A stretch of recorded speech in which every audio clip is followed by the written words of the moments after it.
ইসরাত জাহান জেরিন। ইসরাত জাহান জেরিন, তোমাকে পারমিশন দেওয়া হয়েছে। তুমি কি আমার কথা শুনতে পাচ্ছ? ভাইয়া আসসালামু আলাইকুম। হ্যাঁ, ওয়ালাইকুম আসসালাম। ইসরাত বলো। ভাইয়া আমার এখন সেকেন্ড ওয়েটার পজিশন হচ্ছে 780। বাহ, খুবই আর ভালো। জি ভাইয়া, আমি হচ্ছে যেদিন ডিও রেজাল্ট দিয়েছিল সেদিনও আর কি জুমে জয়েন করে আমার স্টোরি শেয়ার করেছিলাম অল্প কিছুটা। এখন আমি চাচ্ছি আজকে ফুল স্টোরিটা শেয়ার করতে, যদি আপনারা পারমিশন দেন। হ্যাঁ, বলো। জি ভাইয়া, এখন আমি আগে একটু মানে 22 বেছে যে ভাইয়া ছোট ভাইয়া আপুরা আছে তাদেরকে বলতে চাচ্ছি, মানে তারা তো এখন এরকম যে ইঞ্জিনিয়ারিং কোনো কোর্সে ভর্তি হচ্ছে বা মেডিকেলে কোনো কোর্সে ভর্তি হয়ে যাচ্ছে, যেহেতু তাদের এইচএসসি এক্সাম একটু পরে। তো আমার অ্যাকচুয়ালি অ্যাডমিশন জার্নিটা মানে কাহিনীটা ঠিক ওখান থেকেই শুরু হয়, যে আমার কলেজের সবাই যখন অ্যাডমিশনের জন্য বিভিন্ন কোচিং এ ভর্তি হওয়া শুরু করে, কেউ উদ্ভাস, কেউ উন্মেষ, কেউ রেজিনা, মেডিকো, এরকম। তো তখন হচ্ছে আমি বাসায় জানাই যে এরকম, যে আব্বুকে জানাই আমার ইঞ্জিনিয়ারিং পড়ার ইচ্ছা, আমি ইঞ্জিনিয়ারিং এর জন্য উদ্ভাসে ভর্তি হতে চাই, ওদের ইঞ্জিনিয়ারিং প্লাস বায়োলজি প্রোগ্রামে। কিন্তু তখন হচ্ছে ওই দিন আব্বু আমাকে একদম স্ট্রেট ফরওয়ার্ডলি জানাই দেয় যে আমাকে মেডিকেলে ছাড়া অন্য কোথাও পড়াবে। তো ওই দিন রাতে আমি হচ্ছে অনেক ভালো করে বোঝানোর চেষ্টা করি যে আমার ওইটার প্রতি কোনো ইন্টারেস্ট নেই, আমাকে যদি ইঞ্জিনিয়ারিং এর দিকে কিছু করতে দেয় তাহলে হয়তো আমি করতে পারবো, এরকম। তো তারপর হচ্ছে ওই দিন এরকম হয়ে যাওয়ার পরে তো একদিন দেখি আব্বু হঠাৎ করে যে উন্মেষের ওইখান থেকে ভর্তির কিছু কাগজ নিয়ে আসে। তো ওগুলা দেখে তো আমার একদম মাথা আউলায় চলে গেছে যে আমার তো কোনোভাবেই মেডিকেলের প্রতি ইন্টারেস্ট নেই, আমি তো ওইদিকে পড়তেই পারবো না। কিন্তু তখন হচ্ছে সেটা নিয়ে আমি যদি কথা বলতে যাই তাহলে হচ্ছে সেটা আমার মানে বাসার মধ্যে অনেক বাজে ইম্প্যাক্ট করতো। তো তারপর হচ্ছে আর তখন হচ্ছে আমার দুইটা ভাই হচ্ছে আমার সাথে সেম ক্লাসে পড়ে, আমার দুইটা কাজিন। তো ওই দুইজন ভাইকে হচ্ছে কাকারা ইঞ্জিনিয়ারিং কোর্সে ভর্তি করে দিয়েছে, কিন্তু আমার ক্ষেত্রে সেই সুযোগটা ছিল না। মানে আমি মেয়ে দেখে এরকম একটা ছিল যে আমাকে মেডিকেলের কোচিং এ ভর্তি করাবেন, আমাকে ওখানেই ঠিক থাকতে হবে, আমি কোনো প্রতিবাদ করতে পারবো না, প্রতিবাদ করলে ঘরে ভাঙচুর হবে, আর বই খাতা আটকায় রাখা হবে, এরকম একটা অবস্থা ছিল। তো দেন আমি বাধ্য হয়ে ওই উন্মেষের ক্লাসে ভর্তি হই। মা বলতেছিল যে অনলাইনে তো ক্লাস তুমি করো, আর তার তখনই হচ্ছে যে অপার ভাইয়াদের ইঞ্জিনিয়ারিং এর যে ফিজিক্স কোর্সটা সেটা লঞ্চ হয়। তো ওখানে হচ্ছে আমি ফার্স্টে এক্সাম দেই, এন্ড এক্সাম যখন নিয়েছিলাম তখন আর কি রোজার মাসে এক্সামটা দিয়েছিলাম, পরে এপ্রিল মাসে ভাইয়ার এক্সামটা নিয়েছিল। তো এক্সাম যখন নিয়েছি ফার্স্টে সিলেক্ট হয়নি, আমার তখন অনেক মন খারাপ ছিল, কারণ আমি তো বাইরে কোথাও ইঞ্জিনিয়ারিং করতে পারবো না, আমার অনলাইনটাই ভরসা। তো সেটার জন্য আমি ফার্স্টে সিলেক্ট হই নাই, দেন আবার পরীক্ষা দিই, আমি মেবি 7-8 বার পরীক্ষা দিয়ে ভাইয়ার ওই কোর্সটাতে পরে এনরোল করছিলাম, এরকম ছিল। আর তখন ম্যাথ কোর্সও আসতেছিল না, কেমিস্ট্রিও তখন ছিল না। তো আমি তারপর ওই শুধুমাত্র ওই কোর্সটাতেই ভর্তি হয়ে ভাইয়া সবগুলো ক্লাস হচ্ছে আমি লুকায় করতাম। আমি বলছিলাম, এর আগে শেয়ার করছিলাম যে আব্বু যখন বাসায় থাকতো না, সকালবেলা বের হইতো, তখন আমার ফোনটাও আমার কাছে সবসময় অ্যালাউড ছিল না।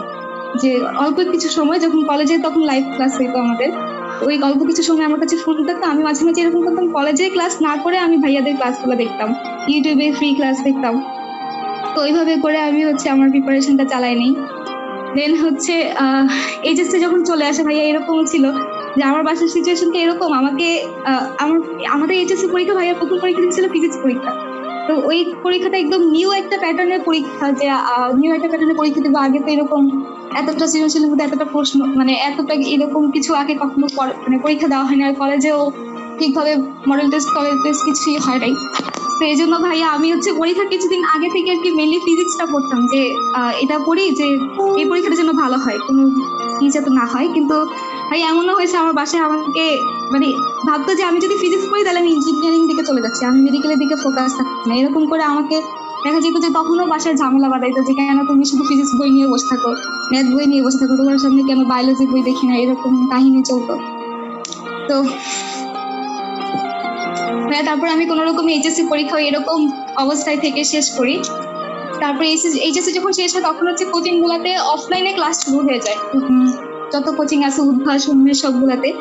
তো ওই অফলাইন কোচিং গুলাতেও হচ্ছে আমি ফার্স্টে বলছিলাম যে আমি যাবো না উন্মেষ অফলাইন কোচিং করতে। তো এটা শোনার পরে হচ্ছে আমার বাবা আমার বই খাতা 15 দিন আটকায় রাখছিল। জাস্ট আমার বুক সেলফে উনি হচ্ছে কাগজ খুলে রাখতো যাতে আমি বুক সেলফ থেকে বই খাতা বের করতে না পারি। তারপর আমার রুমে লাইট খুলে নিয়েছিল যাতে আমি পড়াশোনা করতে না পারি। তো আমি হচ্ছে কিছু বই খাতা আগে থেকে লুকায় রাখছিলাম, যেখান থেকে আমি রাতে অন্ধকারে আরেকটা মানে বাটন ফোনের ফ্ল্যাশ লাইট জ্বালায় আমি হচ্ছে ম্যাথ করতাম।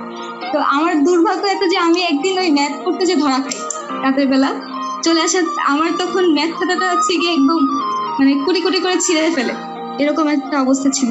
আর ম্যাথ বইটা আমি কোনো রকমে বাঁচাইছিলাম, দেখতে পারেনি সেজন্য, তো আমার বইটাও ছিঁড়ে ফেলতো, এরকম একটা অবস্থা। তো তারপর হচ্ছে ভাইয়া এগুলা তাও সহ্য করছে।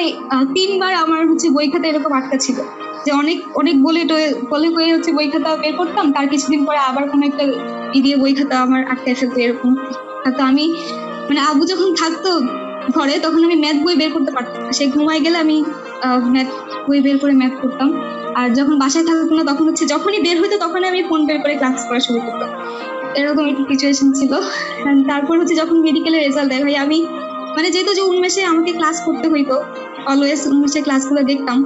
তো আর লাস্টে আমার তো উন্মেষে সবগুলো এক্সাম দিতে হতো ভাই, এমন ছিল যে আমার একটা ভাই হচ্ছে, মানে আমার তো 2টা ভাই ইঞ্জিনিয়ারিং প্লাস বায়োলজি ভর্তি ছিল। তো লাস্টে যে আমি হচ্ছে একটা ভাইকে বলতে যে তুই আর কি ঢুকবি, মানে ওদের কোনো বাধা ছিল না। ও হচ্ছে লাস্টে যে যখন যে মেডিকেল ফাইনাল মডেল টেস্ট গুলো হইতো তখন হচ্ছে আমার ভাই আগে এক্সাম দিত, দিয়ে আমাকে স্ক্রিনশট দিত, সেই স্ক্রিনশট দেখে আমি পরীক্ষা দিতাম, যাতে এটলিস্ট আব্বুর ফোনে একটা ভালো নাম্বার যায়, যাতে ঘরে কোনো অশান্তি না থাকে। এই জন্য জাস্ট আমার মা বলতো যে তুই জাস্ট কোনো রকমের পরীক্ষা দিয়ে যা, তো টিকা লাগবে না, এরকম। মানে বাসায় তখন আমি শান্তি বজায় রাখতাম। তারপর হচ্ছে ওইভাবে আমি মেডিকেলের পরীক্ষা দিয়ে যেহেতু যে উন্মেষে ক্লাস টাস করতাম, তখন হচ্ছে আমি মেডিকেলের পরীক্ষা যেয়ে দেখি আমার কাছে কোয়েশ্চেন বেশিরভাগই কমন, মানে এই কোয়েশ্চেন গুলো আমি অনেকদিন উন্মেষে দেখে এসেছি। কিন্তু আমি ভাইয়া এটা হচ্ছে একদম পুরো লাইফে শেয়ার করতেছি, আমি মনে হয় 50টা না 60টা দাগানোর পরে ডাবল করে বৃত্ত ভরাট করছি, যাতে কোনোভাবে মেডিকেলের মেরিট লিস্টে আমার নামটা না আসে, কোনোভাবে আমি মেডিকেলে চান্স পাইতে চাই এরকম। তো আমি যাওয়ার আগে সবাই বলতেছিল, সবাই দোয়া চাচ্ছিল তার মা বাবার কাছে, কিন্তু আমি আমার মায়ের কাছে বলে গেছি, মা তুমি দোয়া করবা যাতে আমি মেডিকেলে চান্স না পাই। সবাই যখন আমার দিকে তাকাইছিলেন, তাই মাকে বারবার এটা বলতেছিলাম যে মা দোয়া করবো আমি যাতে মেডিকেলে চান্স না পাই। তো ওইরকম মেডিকেলে পরীক্ষা যেদিন শেষ হয়েছে ওই দিন রাতের বেলা আমি ম্যাথ বই একদম ওপেনলি টেবিলের সামনে নিয়ে ম্যাথ করতেছিলাম। তখন ইন্টিগ্রেশন, ভাইয়ার ইন্টিগ্রেশনের ক্লাসগুলো আমার জমেছিল, যেগুলো আমি দেখতাম। ক্লাস তো লুকাই দেখতে হতো, মোবাইল তো আব্বুর সামনে বের করাই যেত না। তো তখন হচ্ছে তারপর মেডিকেলের রেজাল্ট দেয় 4-5 দিন পরে, খুব সম্ভবত রোজার 2 দিন আগে। রেজাল্ট যেদিন দেয় তো ওই দিন হচ্ছে দুপুরের দিকে রেজাল্ট আসে। তখন আমি আম্মুকে বলি যে আম্মু রেজাল্ট দিছে, আমার তো মেডিকেলে হয় নাই। তখন আমি অনেক খুশি যে আমার মেডিকেলে হয় না, সবাইকে খুশি হয়ে বলতেছি। আর তখন হচ্ছে আমার মা তো একদম টেনশন করা শুরু করছে, এখন তো আবার কিছু একটা হবে। আর ভাই আমার একটা ছোট ভাই আছে, ও ক্লাস 2-তে পড়ে এখন। মানে আমার ওর জন্য খারাপ লাগতো যে আমার জন্য বাসায় অশান্তি হইতেছে, আর ওগুলো দেখে ভয় পেতেছে, কষ্ট পেতেছে, ওর জন্য আমার খুব মায়া লাগতো। তো তারপর হচ্ছে যখন আব্বু বাসায় আসে তখন মা বলে যে এরকম মেডিকেলের রেজাল্ট দিছে, তারপর জিজ্ঞেস করছে চান্স পায় নাই না, আব্বু এভাবে জিজ্ঞেস করছে, তখন মা বলছে না পায় নাই। তো আমার ফোনটা তখন হচ্ছে গিয়ে আমার উপরে একটা ড্রয়ারের মতো ছিল, সেই ড্রয়ারের ভিতর থাকতো বন্ধ করা অবস্থায়। আমি যখন চলে যেত তখন তো ফোন বের করে ক্লাস করতাম, আবার বন্ধ করে রেখে দিতাম। তো পরে মা বলে আমার কাছে এসেছে তোমার মোবাইলটা বসে দিয়ে দিতে, তখন আমার মাথায় তো পুরো আকাশ ভেঙে পড়ে, মোবাইল চলে গেলে আমি ক্লাস করবো কিভাবে। মানে মেডিকেলের যে প্রথম লাস্টের মেডিকেলের এক্সামের আগে কয়েকদিন তো আমি ওইভাবে ক্লাসও করতে পারি না, কারণ ওদের এক্সাম গুলো নিয়ে আমার বিজি থাকতে হবে। তো পরে মোবাইল দিয়ে দিতে হয়, মোবাইল নিয়ে আটকায় রাখছিল আবার। আর বই খাতা তো বলছিল যে সবকিছু বস্তা ভরে রাখতে, সব নিয়ে করে দিবে। তখন আমি ওই মোমেন্টে কিছু বই লুকায় রেখে দিই, আবার যে আমার একটা লুকানোর জায়গা ছিল সেখানে বই লুকায় রেখে দিতাম, সেখান থেকে। তারপর হচ্ছে গিয়ে ওই দিন রাতের বেলা আমি পড়তে বসার পরে হচ্ছে তাও আমি পড়তে বসছি সাহস করে, যে কিছু বলে কিনা। আমার কাছে তুমি পড়তে বসে আমাকে তখন পড়তে বসতে দেয় নাই। তারপরে 4-5 দিন আমার বাবা বাসা থেকেই বের পায়, মানে আমি পড়তে বসে তো আমার কোনো সুযোগই নেই, সে বাসা থেকে বের না হলে তো আমি না ফোন করতে পারবো, আর ফোন কোথায় রাখছে একমাত্র আল্লাহ জানে, আমি জানি না, মা জানে না। তো তারপর হচ্ছে ভাই এরকম সিচুয়েশন আমি, আর তখন তো যে আবার আমার বই খাতে আমার বুক সেলফের কাগজ মেরে রাখা, আমার এখনো ভাই ছবিগুলো আছে আমার কাছে। লাস্ট যেদিন 3rd টাইমের মতো আমার মেডিকেলের রেজাল্ট দেওয়ার পর আমার বই খাতা আটকায়, সেদিন সকালবেলা আমি মানে প্রমিস করছি যে আমি আর এই বাসায় থাকবো, আমি এই বাসা থেকে চলে যাবো, এই বাসা থেকে চলে যাই আমি আমার স্বপ্ন পূরণ করবো। আর যেদিন হচ্ছে মেডিকেলের রেজাল্টের 2 দিন আগে কবে যেন বুয়েট হচ্ছে গিয়ে তারিখ প্রকাশ করে দেয় যে তারা এই তারিখে পিলি নিবে, তারপর এই তারিখে রিটেন নিবে। তখন আমার মাথা আবার যে বুয়েট কি দিয়েছে, আমি তো কান্নাকাটি করে শেষ। তো ফার্স্টে ডিসিশন নিয়েছিলাম যে আমার একটা ফ্রেন্ডের বাসায় আমি চলে যাবো, সবকিছু ছেড়ে যে কটা বই খাতা আছে হাতের কাছে সেগুলো দিয়ে। তো পরে হচ্ছে আম্মু আমাকে সাপোর্ট দিতে বলতেছে যে না, তোমাকে আমি তোমার নানুর বাসায় দিয়ে আসবো। পরে আমি আর মা নানুর বাসায় চলে আসি। আবু বের হওয়ার পর সাথে সাথে সবগুলো বই খাতা বুক সেলফের কাগজ খুলেই আমি আমার যখন ইঞ্জিনিয়ারিং এর ম্যাথ বই, ইঞ্জিনিয়ারিং এর বইগুলো আমি হচ্ছে একটা 20 ব্যাচের আপুর কাছ থেকে নিই। সেই বইগুলো আমার ছোট কুকুর বাসায় আমি রেখে দিচ্ছিলাম, যে বাসায় নিয়ে গেলে তো এতগুলো বই, ইঞ্জিনিয়ারিং এর অভ্যাস থেকে অনেকগুলো বই দেয়, সেই বইগুলো তো আমার বাসায় রাখার কোনো সুযোগ নেই, সেগুলো তো আমি এতগুলো লুকায় রাখতে পারবো না। সেগুলা মা যে ছোট কুকুর বাসায় একদম নর্মাল, কেউ জানতো না যে আমরা বাসা থেকে চলে যাচ্ছি। আমি বাসা থেকে যে একবারের মতো চলে যাচ্ছি এটা কেউ জানতো না। তো আমার বাসার উপরে বড় কুকুরা থাকতো। তো তারপর হচ্ছে হঠাৎ করে খবর হয়ে যায় যে আমরা বাসায় নাই। তখন তো মাঝখানে অনেক ঝামেলা, মানে নানুর বাসা আসার পরে প্রথম 15 দিন আমি হচ্ছে ঠিক মতো পড়াশোনা করতে পারি না, কারণ তখন একটা অন্য রকমের ঝামেলা ছিল। মানে মা আর ভাই ঢাকায় চলে যায়, মানে যে আমি মা ছাড়া কোনোদিন কিছু বুঝি না, সেই আমাকে মা ছাড়া আমার এই অ্যাডমিশনের মতো কঠিন লাইফটা শুরু করতে হয় মাকে ছাড়া একদম। আর আমার নানুর বাড়ির সাপোর্ট অনেক ছিল। তখন আমি যে উদ্ভাসের ফাইনাল মডেল টেস্টে ভর্তি হই, এর আগে উদ্ভাসের সাথে আমার কোনো ধরনের কোনো কানেকশন ছিল না। তো এখানে আসার পরে তারপর ভাই আমি আপনাদের ক্লাস সব পড়া শুরু করি, এন্ড দেন হচ্ছে মাঝে উদ্ভাসের পরীক্ষাগুলো দেই। তখন আবার অপরচুনিটি যে 85 ডেজ ইঞ্জিনিয়ারিং একটা শুরু করছিল। দেখা যেত ভাই আমি হচ্ছে এই ক্লাস করার ঠান্ডায় এত থাকতাম যে আমার ঠিক মতো পরীক্ষাগুলো দেওয়া হতো অনেক সরি অনেক লাগতো। তো তারপর হচ্ছে তাও আমি যতটুকু পারছি চেষ্টা করছি। তারপর আমার আইওটির পরীক্ষা চলে আসে, আইওটি যেদিন রেজাল্ট দেয় ওই দিন আমার আইওটিতে পজিশন আসছে 1244। আমি ভাবছিলাম যে হবে না, কারণ আইওটিতে সিট থাকে মাত্র 500 সামথিং। তো তারপর দেখি যে না, আইওটিতে আমার যখন সাবজেক্ট চয়েস দেয় তারপর আইওটি সিভিল আসে আর কি, সিভিল ইঞ্জিনিয়ারিং আসে। কিন্তু এখানে একটু মানে টাকা পয়সার ব্যাপার আছে, যেহেতু আমার গার্জিয়ান হিসেবে আমার মা বাবা কেউ নাই, আমি মামাদের কাছে থাকি। তো এরকম মানে এত অ্যামাউন্ট দিয়ে ভর্তি হওয়াটাও কেমন যেন। তো পরে ওখানে আর অ্যাডমিট হই না। তারপর বুয়েটের পিলি দেই, পিলিতে টিকি, বাট রিটার্নটা হয় না। আসলে আমি আল্লাহর কাছে শুধু চাইতাম যে আল্লাহ যে বুয়েটের জন্য আমি ঘর ছাড়ছি সেই বুয়েটকে তুমি আমার ঘর বানাইতে, কিন্তু আমাকে লাখ ফেভার করে নাই, বুয়েট আমার হয় নাই। তখন মানে অনেক খারাপ লাগতেছিল। আমার বেশি মনে হচ্ছিল আমার মাকে সবাই কথা শোনাবে, মানে আমি যেদিন থেকে বাসা ছাড়ছি সেদিন থেকে আমার মাকে সবাই কথা শোনাচ্ছিল যে তুমি তোমার মেয়েকে প্রশ্রয় দিয়েছো, তোমার জন্য মেয়ে ইঞ্জিনিয়ার হওয়ার সুযোগ পাচ্ছে, এরকম কথা শুনে। তো যখন বুয়েট হয় না তখন আমার আরো খারাপ লাগতেছিল। আমার মাকে সবাই কথা শোনাবে এটা ভাবলে মানে আমার চেহারাটা আমার মাথায় আসতে আমি আর কান্না চলে আসে। তারপর তার কিছু মানে রেজাল্ট করার পরে আমি অসুস্থ হয়ে গেছিলাম, আমার জ্বর চলে আসছিল। তারপর ডিউ রেজাল্ট আমাকে আমার ভাই বের করে দিয়েছে। আমি দেখি নাই, যে আমি জানতাম এখানে হবে না, কারণ আমি বায়োলজি একদমই সহ্য করতে পারি না, যেটা আমি মেডিকেলে ইচ্ছা করে খারাপ করে এক্সাম দিয়ে আসছিলাম। তো পরে ডিউতে হয়েছিল, ডিউতে আমার পজিশন 1334, আমি বলছিলাম ভাইয়া ডিউতে। আর তারপর হচ্ছে জিএসটি দিছিলাম, সেখানে আমার মার্কস আছে 78। আর তারপর এখন সিকের ওয়েতে আমার পজিশন হচ্ছে 780।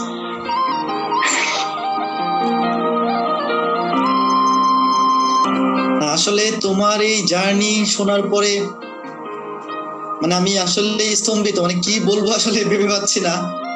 বাট আমি আসলে একটা কথা বলবো যে এখানে যারা শুনতেছো এই লাইভটা, এখানে যদি কোনো গার্ডিয়ান থেকে থাকেন, তো আমি আপনাদের উদ্দেশ্যে প্রথমে একটা কথা বলবো যে মানে এটা অনেক ক্ষেত্রে হয় আমাদের দেশে, এটা বেশি যে গার্ডিয়ানরা আগে থেকে যে একটা বিষয় থাকে না, যে সন্তান জন্ম নেওয়ার পর থেকেই অনেক গার্ডিয়ান ডিসিশন নিয়ে ফেলেন যে আমার ছেলে কি হবে বা আমার মেয়ে কি হবে। তো এই জিনিসটা থেকে আসলে বের হওয়ার এখনই উপযুক্ত সময়। যারা গার্ডিয়ান আছেন আমি তাদের উদ্দেশ্যে একটা কথাই বলবো যে মানে স্টুডেন্ট বা আপনার ছেলে মেয়ে কি হইতে চায় সেটা আসলে এইভাবে না চাপাই, যদি তাকে একটু স্বাধীনতা দেয়া হয় তাইলে দেখা যাবে যে না, সে বেস্ট আউটকামটাই হয়তো দিছেন, মানে এনে দিতে পারবে। বাট এখানে অবশ্যই গার্ডিয়ানদের একটা চাওয়া পাওয়া তো থাকবেই, সেটা স্বাভাবিক, যেহেতু ওনারা আসলে ছোটবেলা থেকেই হয়তো কোনো কিছু ঠিক করে রাখতেই পারেন। তবে তোমার জার্নিটা আসলে একদমই ব্যতিক্রম। এইরকম জার্নি জানি না এখনো পর্যন্ত চান্স পাওয়া, যারা আজকে সিকেট রোয়েটে চান্স পাইছে তাদের মধ্যে এরকম জার্নি অন্য কেউ এটার সম্মুখীন হয়েছে কিনা। তো তুমি তো একদম রিয়েল ফাইটার, মানে তুমি স্বপ্নকে জয় করার জন্য যতটুকু ফাইট করা প্রয়োজন তার চাইতে বেশি ফাইট করছো বলা যায়। তো আজকে এই লাইভটা আমি ইঞ্জিনিয়ার হওয়ার জন্য, মানে আমার নিজের প্যাশনেট ছোটার জন্য আমি আমার বাসা ছাড়ছি, আমি আমার মাকে ছাড়ছি, আমি আমার ছোট্ট ভাইটাকে ছাড়ছি।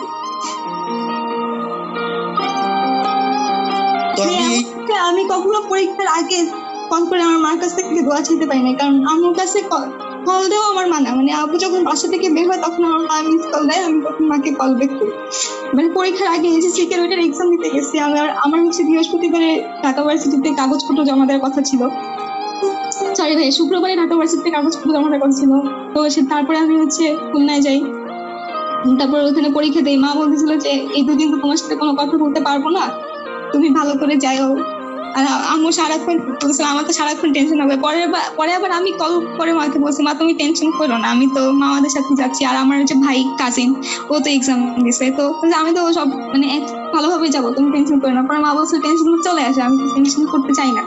মানে আমি কোনো এক্সামের আগে মুহূর্তে যে মাকে কল দিয়ে বলবো যে মা দোয়া করে, ওই সুযোগটা আমি পাই নাই। তো ঠিক আছে, জানেন যে তুমি চান্স পেয়েছো? ইশরাত আঙ্কেল কি জানেন? আজকেরটা মা বলছে কিনা আমি জানি না। আজকে তো রেজাল্ট দিচ্ছে বিকালের দিকে, তখন বিকালের দিকে আব্বু বাসায় চলে যায়। মানে আব্বু হচ্ছে খুব লিমিটেড 4-5 ঘন্টার সময়ের জন্য বাইরে থাকে, ওই 4-5 ঘন্টায় আমাকে অভিজ্ঞায় ক্লাস করতে হতো, আপনাদের ক্লাস করতে হতো, মানে এটা হজবরল অবস্থা থাকতো আমার। সবার উদ্দেশ্যে একটা কথা বলি যে ইশরাত যে স্ট্রাগল করে আজকে এই পজিশনে বা এই পজিশন করতে পারছে, ওকে যদি স্ট্রাগলটা না করতে হইতো, লাইক ও যদি ওর প্যাশনটা শুরু থেকে যদি বাসায় এক্সপ্রেস করতে পারতো যে ও হচ্ছে ইঞ্জিনিয়ারিং প্রিপারেশনে নিবে, একদম প্রথম থেকে যদি লেগে থাকতে পারতো, তাহলে ওর রেজাল্ট আরো আরো অনেক ভালো হইতো। এই অবস্থান থেকে মানে এইরকম স্ট্রাগল থেকে চান্স পাওয়া কিন্তু খুবই কঠিন, খুবই কঠিন বলতে মারাত্মক লেভেলে কঠিন। এমন হইতে পারতো মেডিকেলে তো হলোই না, ইঞ্জিনিয়ারিং এ নাও হইতে পারতো, এমন অবস্থা হতে পারতো। কিন্তু দেখো কিন্তু স্ট্রাগল করে এর মধ্যে ফাইট করে এতটুকু করতে পারছে, ইট মিনস আ লট, আসলেই অনেক কিছু। কারণ ও যদি একদম পুরোপুরি এটার পিছনে লেগে থাকতে পারতো, বাসা থেকে যদি ফুল সাপোর্ট থাকতো, তাহলে কিন্তু আরো অনেক আগাইতে পারতো। আমি বলতেছি না যে ও যা করছে এটা আরো অনেক আগাইলে বেটার, এরকম কিছু না, ও যা করছে মোর দেন এনাফ, কিন্তু আরো বেটারও করতে পারতো, এটা সে নিজেও জানে। আশা করি তার গার্জিয়ান এটা বুঝবে তার ছেলে মেয়ের প্যাশনটা কি ছিল। এবং যেসব গার্জিয়ান দেখতেছেন আজকের এই লাইভটা, হয়তো অনেকেই দেখবেন, পরবর্তীতে হয়তো ইউটিউবে যাবে বা বিভিন্ন জায়গায় যাবে, একটা কথা জাস্ট বলি যে আপনার সন্তানের প্যাশনটাকে বোঝার চেষ্টা করেন। লাইফের সফলতা মানে এই না যে লাইফের সফলতা মানে এই ইঞ্জিনিয়ার হয়ে গেলেই সফলতা, একটা সার্টিফিকেট কখনো সফলতা না, মেডিকেলে পড়লেই সফলতা, এটা মানে এটা যে মানে যারা মানে তার আমার মনে হয় যে একটা ভুল ধারণা। বিশেষ করে 21 শতকে কেউ মানে মানুষের প্যাশনটাকে সবসময় গুরুত্ব দিতে হয়। আপনার সন্তানের প্যাশনটা বুঝতে হবে, আপনার সন্তান কোনটা বেশি চায়, কি তার ভালো লাগে, তাকে সেটা জিজ্ঞেস করুন এবং তাকে সেই অনুযায়ী আগিয়ে যেতে বলুন। তাকে জাস্ট একটা কথা বলবেন, তোমার প্যাশন অনুযায়ী তুমি আগাবা এবং তোমার প্যাশন অনুযায়ী তুমি ওই জায়গায় যেয়ে র্যাঙ্ক করবে। ঠিক আছে, আপনি জাস্ট এটা দেখবেন ওর প্যাশনে ও র্যাঙ্ক করতেছে কিনা।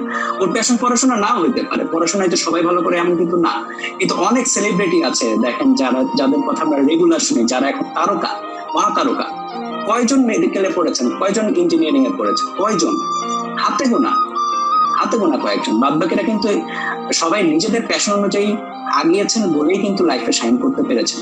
সো যেসব গার্জিয়ান যারা দেখতেছেন, আমি তাদের সশব্দ ভাবে বলতে চাই, আপনার ছেলে মেয়ের, আপনার সন্তানের প্যাশনটাকে একটু গুরুত্ব দেন, দেখবেন যে ও লাইফ